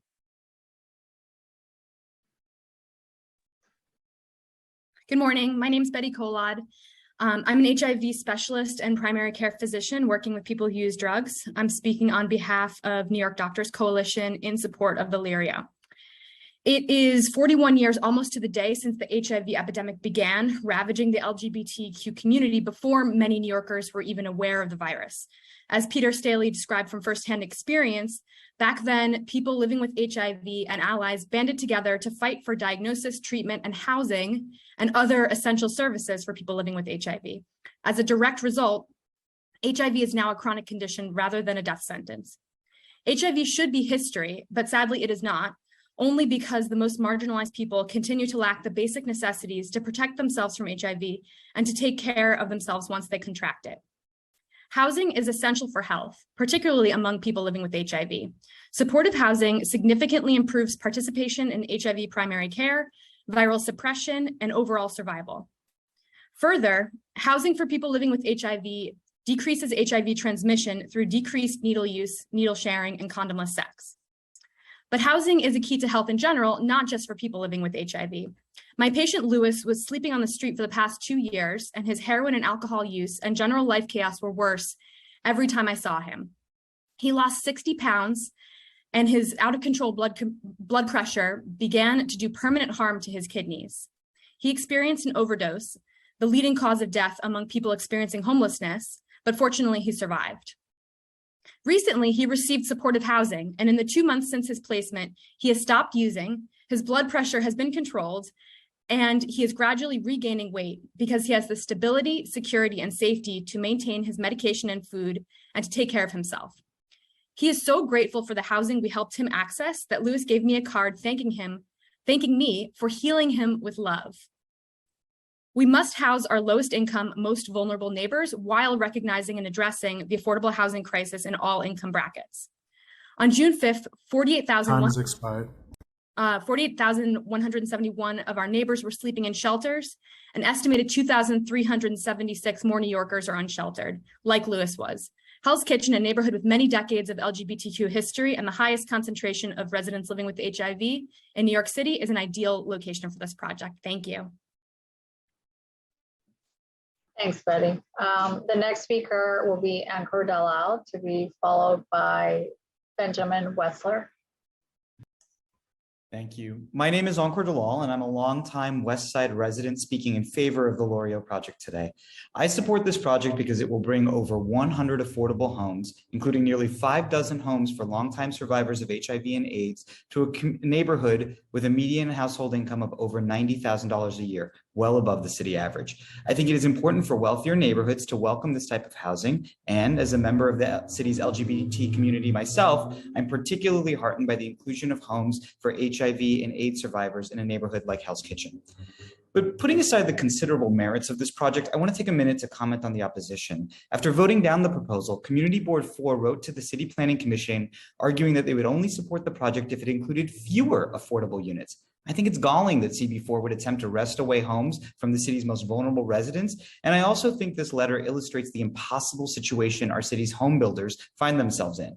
The recent 145 project in Harlem would have produced 458 affordable homes, but the local council member thought that having 51% subsidized units was still not enough. Here, we have 112 supportive and affordable homes, but the local community board thinks that having 100% subsidized units is too much. There is seemingly no mix of housing that is actually acceptable to communities. And by entertaining this kind of micromanaging for every housing project, we are sending the message that no housing project is actually welcome. And to echo what some of the speakers said earlier, if the community wants these residents to be integrated into the larger community, to me, the best course of action is not to demand a particular percentage breakdown of income levels for each apartment in the building, but instead to welcome these new neighbors with open arms instead of fighting their presence here at every opportunity. To the extent that the concern is that this project needs more middle income or more units generally, I want to note that the purported desire for more units is incompatible with HPD shrinking the project and increasing the setbacks to accommodate the aesthetic desires of CB4. The community board seemingly wants more units, but wants them designed so that no one can actually see them from the street. Finally, this project in no way precludes middle income or market rate units from coming to the neighborhood, and I would gladly support Councilmember Botcher in planning for them. He said he wants to build many more units, and I'm strongly in favor of rezoning Hell's Kitchen more broadly to allow for more housing. But if the council wants to supports more housing, we need to approve good projects when they come up. I urge you to support this excellent project. Thank you. Thank you, Anchor. The next speaker and the last speaker on this panel is Rebecca Sawyer.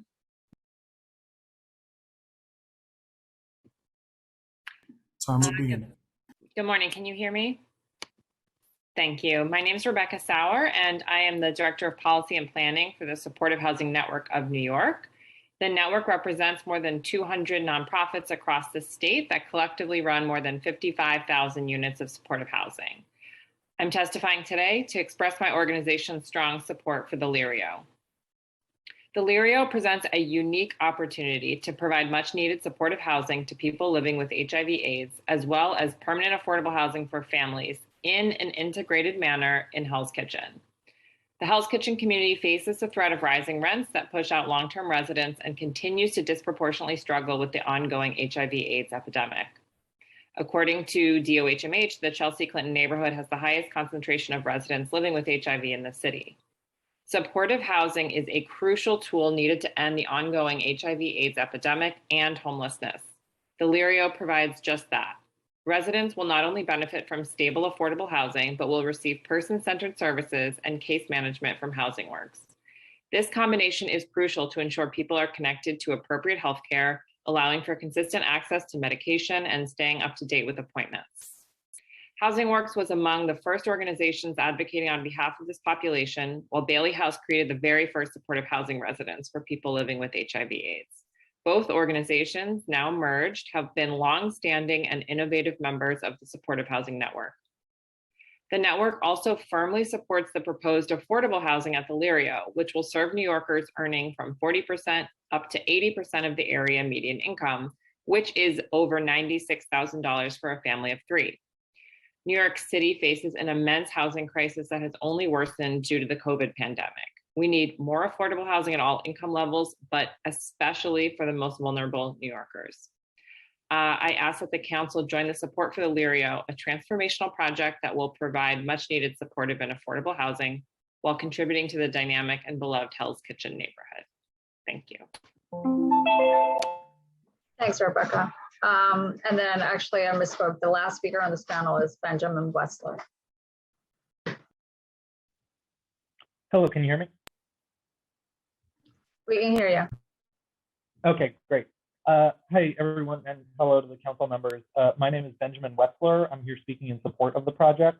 I am currently serving as a Democratic Party district leader from the east side of Manhattan, but in my time kind of working in advocacy, specifically around affordable housing, I've gotten to know a lot of the people on Community Board 4, and I know that a lot of them are very dedicated and care a lot about this issue, and specifically about trying to create as much affordable housing as possible. And so that's why, you know, I want to make sure that we all recognize that, you know, they are correct, that we don't want to see large concentrations of only low-income housing in kind of areas that are separated from the rest of the broader of the city and the community.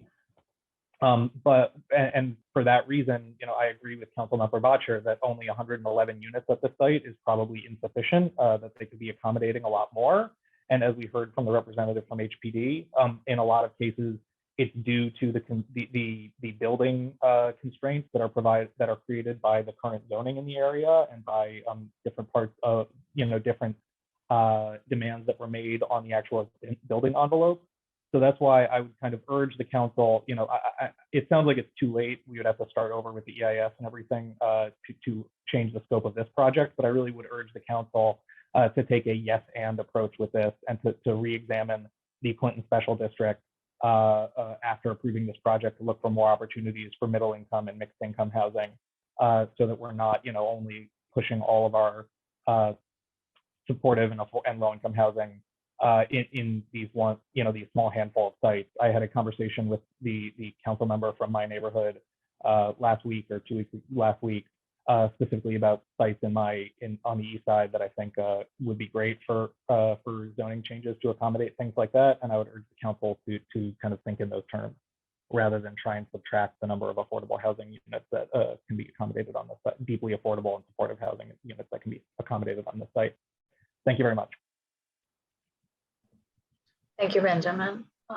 Chair, I don't see any council members with questions for this panel. So I'm going to call on the last panel for this hearing, which will be made up of Eric Epstein, Jessie Lang, Christopher Tepper, and Eric L. Sawyer. Eric Epstein will be the first speaker on this panel. Time will begin.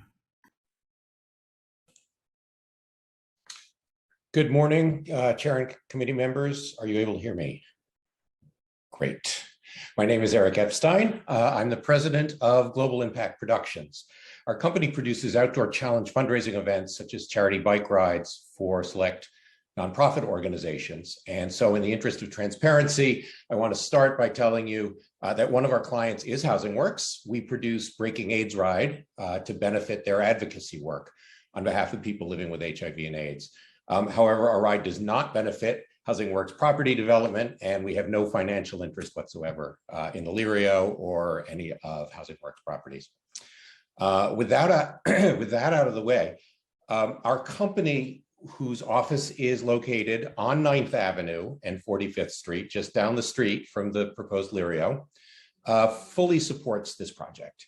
We endorse it as a neighbor, as a neighborhood business, and we endorse the Lirio for what it represents.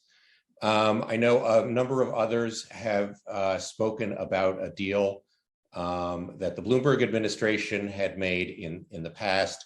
I'm not a zoning specialist. I can't speak to deals that happened over a decade ago, but I can address the need today. And the need is to address homelessness and at-risk people living with HIV. As Councilmember Botcher said, we won't solve the entire problem of homelessness with this one facility. But I do believe that this will make a dent. The thing about Housing Works is that they've come to the table with a solution to the root problem, and I mean a policy solution. Their plan is to develop not just housing, but supportive housing. And you've heard others speak to what that means. Supportive housing for New Yorkers living with HIV in one of the neighborhoods that's been hardest hit by AIDS. This building will provide a place to live, plus healthcare, case management, emotional support for some of the most vulnerable of our neighbors. And it's important because of the 50 most populous cities in America, New York has some of the most unaffordable housing. And we all know that, but we have the highest per capita income, the highest. If we can't fix homelessness with all of our resources, who can? But to do it, we need bold solutions like the Lirio, which is why I'm so pleased to see it being developed in our neighborhood. It's a creative, robust solution to a long-term problem. We should be embracing it as a welcome addition to our thriving and diverse neighborhood. I hope that you'll agree and that you'll support the Lirio as well. Thank you. Thank you, Eric. The next speaker for this panel will be Jessie Lang. Time will begin. Thank you. My name is Jessie Lang. I'm a Manhattan resident and I work in City Council District 3, just a few blocks away from this proposed site. And I'm speaking today strongly in support of the Lirio. You know, it's been really upsetting, to say the least, to see that the community board and really a vocal minority of residents are attempting to block this proposal as it is right now, because they instead want housing that would serve higher income New Yorkers. I really can't believe that there are members of this community who can walk down their street and look at the parking lot that's currently in this site and then observe their homeless neighbors living in unsafe and undignified conditions on the street and say that it's better to stick with the status quo than build permanent housing for New Yorkers who need it the most.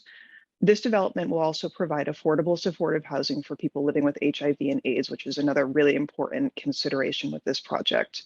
It's been really shocking and honestly so disappointing that anybody would be willing to oppose such badly needed housing for such vulnerable individuals.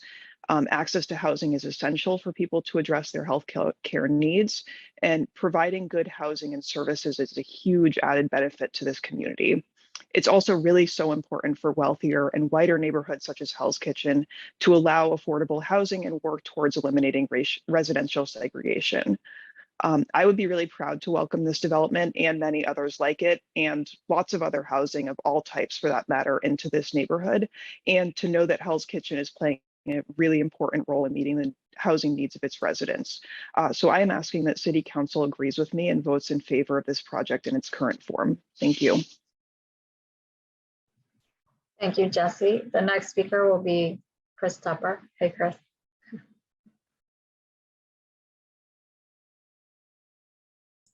Hi, Angelina.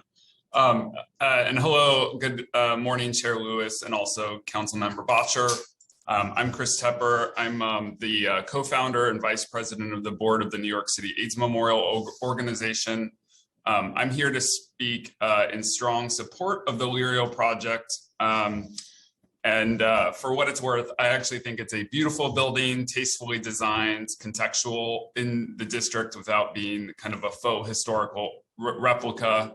And it will be a very fitting and dignified home for the mixed income residents that I hope you will approve living there. I'm most excited about the Lirio project for the 59 units of supportive housing targeted for long-term survivors of HIV/AIDS that will live there. As other speakers have noted, from a policy perspective, this is really a fitting place for those residents to age in place. Hell's Kitchen remains one of the neighborhoods with the largest concentrations of men and women currently living with HIV, and to create permanent housing for long-term survivors to be able to age in place with appropriate supportive services in a community like that is really kind of top-notch policy. This project is going to be a national model in addition to the on-site high-quality supportive services that will be provided by Housing Works, which are really a critical part of ending the HIV epidemic, in making sure that people stay on their medications and get treatment and don't pass on the virus. As others have noted, this project is just blocks away from Housing Works federally qualified health center on 48th Street, which will provide even greater HIV-specific primary and behavioral care for the long-term survivor residents. I think for one of the reasons that I founded the New York City AIDS Memorial was really to honor and support the men and women who've been living with HIV/AIDS for so long, like Peter Staley and Eric Sawyer, who will be speaking next. They're lucky to have housing, despite the fact that they saw their communities devastated, their social fabric and networks devastated, the fact that you could be fired from your job for being gay or having HIV for many decades. But not everyone was as lucky as them. And so I think we owe it to our community to build housing specifically dedicated for the long-term survivor community. And I'm sure that the council members will do the right thing. Thank you very much. Thanks, Chris. Good to see you. The next speaker and the last speaker will be Eric Sawyer. Time will begin. Yes, thank you so much. Hello, Eric Botcher. Nice to see you there, and hello, everybody else involved in this hearing. I am a long-term survivor of HIV myself. I've been symptomatic since 1981 when this illness was still referred to as GUID, the gay-related immune deficiency. We just passed Long-Term Survivor Day on June 5th, a day created to draw attention to the plight of long-term survivors and pay recognition to their struggle, like so many other people living with HIV because of side effects of medications, inflammation, ongoing rapid and early aging in my body. I've had double hip replacements. I have cardiovascular disease. I have recently had cancer, and my medical condition is not unlike many other long-term survivors. All long-term survivors end up needing supportive housing. There are more, we've heard from a number of people living with HIV in the Hell's Kitchen district.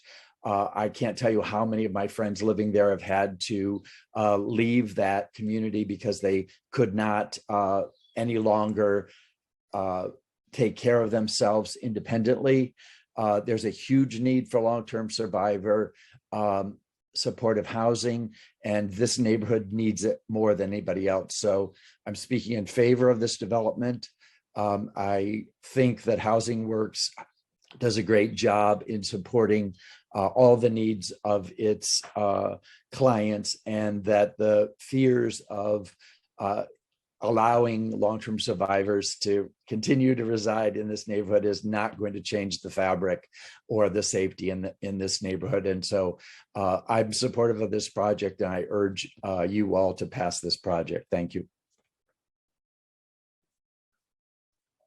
Thank you, Eric. Chair, that was the last speaker. There are no other speakers signed up today, so you can go ahead and close the hearing. Thank you. Thank you, Council. I want to thank all the members of the public who took the time to testify, advocate, and share concerns on this project today. Being there are no other members of the public who wish to testify on the Lirio MTA project, the public hearing on these items is now closed. That concludes today's business. I want to remind everyone, if you have written testimony on today's items, you may submit it to land use testimony at council. Chair, can you hold on just for 1 second? It looks like we have one more. Yes. One more person. Hold on.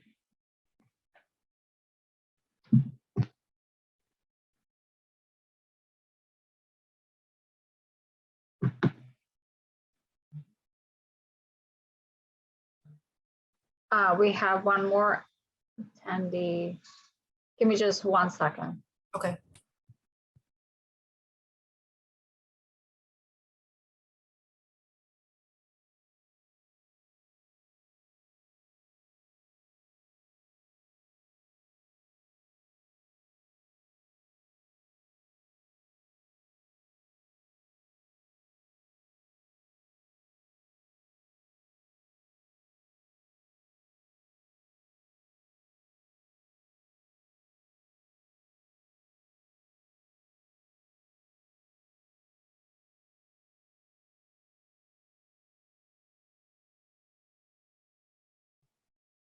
One second, Chair. I'm just trying to establish procedurally if we can have this witness testify. Give me just 1 second, because you had just closed the hearing. Hold on.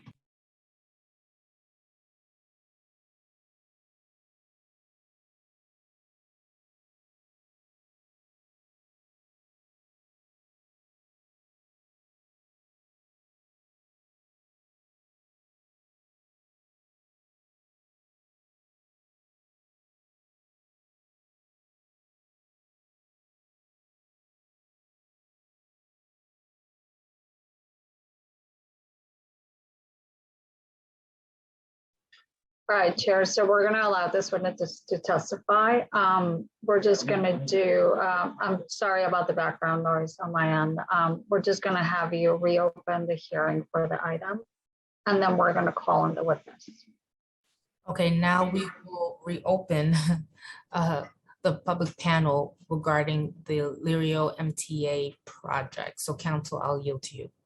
Yes, so can we have the last speaker that just signed up to testify just now? Give me just 1 second. I'm getting their name. Jeffrey Curter. I'm sorry if I'm mispronouncing your name. Jeffrey, are you there? I am, thank you. All right, go ahead. I am the Reverend Jeffrey Corder. I am a pastor in Forest Hills. You may wonder why I'm speaking about this. I am vice chair of the Justice Ministries Committee for the Presbytery of New York City. We also work with the New York Council of Churches. I wish to speak in support of this proposition for affordable housing because it's a moral issue. From a personal perspective, also, let me just say this. I spent many, many years in the suburbs. I now live in a very dense part of New York City and Queens. Saying people can move to another place isn't always the case. And having public transportation is vital for people living in urban areas. Our own daughter has not learned how to drive. So saying that there's options for people to go to is not really necessarily the case. So I fully support this. Taking care of the least of these is a moral mandate in every faith tradition. So I appreciate your listening to my comments, and I hope that you will approve this project. Thank you. Thank you, Jeffrey. Chair, I'm checking to see if there's any last minute people who signed up, just to make sure before you close the hearing again. But I just want to make an announcement that, as always, you can submit your testimony to us at landusetestimony@council.nyc.gov after this hearing. Let me just confirm no one else signed up.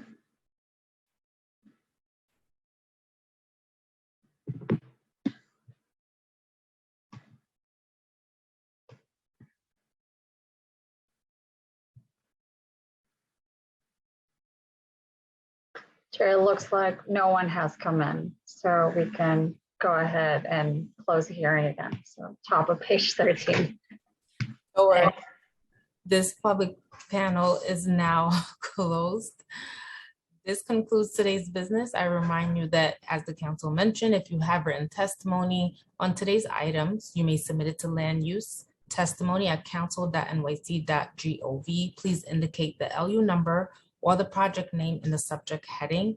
I would like to thank applicants, members of the public, my colleagues, subcommittee council, land use staff, and Sergeant at Arms for participating in today's hearing. This meeting is now adjourned. Have a good day.